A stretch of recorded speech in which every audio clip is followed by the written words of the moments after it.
జిల్లా కొడవలూరు మండలం టపాతోపు వద్ద గల రైల్వే అండర్ బ్రిడ్జ్ నందు జరిగిన హాసిని హత్య కేసుకు సంబంధించి కొడవలూరు పోలీస్ స్టేషన్ వద్ద తమకు న్యాయం జరగాలని పోలీసు వారిని కోరుతూ పార్లపల్లికి చెందిన మయూరమ్మ ఆధ్వర్యంలో దాదాపు 80 మంది వరకు హిజ్రాలు కొడవలూరు పోలీస్ స్టేషన్ ను ఆశ్రయించారు. వారి యొక్క వినతి పత్రాన్ని స్టేషన్ లో సమర్పించారు. హిజ్రా మయూరమ్మ మాట్లాడుతూ, మా నాయకురాలు హాసిని మమ్మల్ని చెడు మార్గంలోకి పోనివ్వకుండా మాకంటూ ఒక జీవన శైలిని ఏర్పాటు చేసిందని, ఏదైనా కోపతాపాలుంటే కొట్టో తిట్టో చేయాలి కానీ మానవతా విలువలను మరిచి అన్యాయంగా కత్తులతో దాడి చేయటం మేం సహించబోమని, మాకు రక్షణ కల్పించాలని, నేరస్తులను వెంటనే శిక్షించాలని, శాంతి భద్రతల దృష్ట్యా మాకు కూడా రక్షణ లేదంటూ విన్నవించుకున్నారు.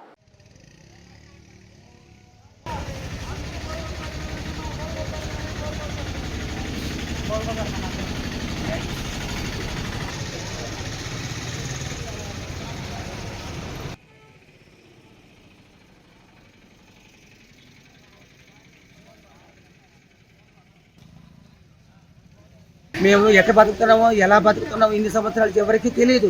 గత 5 ఏళ్ల నుంచి హాసిని అనే అమ్మాయి తిరుపతిలో ఉండింది.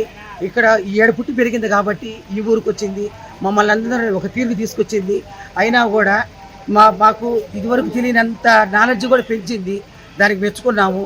కానీ ఈ ట్రాన్స్జెండర్ కూడా తలా ఒక బెగ్గింగ్లతో, తలా ఒక పాల్తుగా తిరిగే మగవాళ్ళతో స్నేహభావాలు పెట్టుకున్నారని, అవన్నీ చేయకూడదు, మనం పర్ఫెక్ట్గా బతకాలి, 10 మందిలో మంచిగా ఉండాలి అని చెప్పి అందరికీ నేర్పించి బతుకు తెరువు చూపించి ఏ అంగంలో కూడా ఎవరిని టార్చర్ పెట్టకూడదు, హింస పెట్టకూడదు అని చెప్పి ఒక లైన్కి తీసుకొని వచ్చినటువంటి హాసిని ఈరోజు మా కళ్ళ ముందర లేకుండా పోయిందానికి మేము ఎంతో బాధపడుతున్నాము.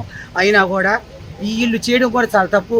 ఏ కాలు ఇంచే మీ కోపతాపాలు ఉంటే కానీ ఇలా మా మధ్యలో ఆ మనిషిని లేకుండా చేయడం కూడా చాలా తప్పు. మేము చాలా బాధాకరంగా ఉన్నాం.